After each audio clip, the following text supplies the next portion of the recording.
How to join PlayStation Party Chat on PC. Hi everyone, welcome to the channel. This is Rose and without further ado, let's dive right into the video. First visit the official PS Remote Play website and download the app to your PC. Install app following the on-screen instructions. Now enable Remote Play on your PlayStation 5. On your PS5, go to the home screen.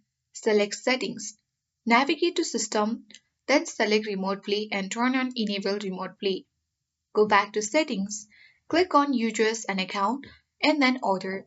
Then select Console Sharing and Offline Play and click Enable. On the setting, click on System, then Power Saving, then select Features available in rest mode. Turn on Stay connected to the internet and enable turning on PS5 from network. By doing so, you will successfully join PlayStation Party Chat on PC. I hope this guide was helpful. Thank you for watching and I'll see you in the next video.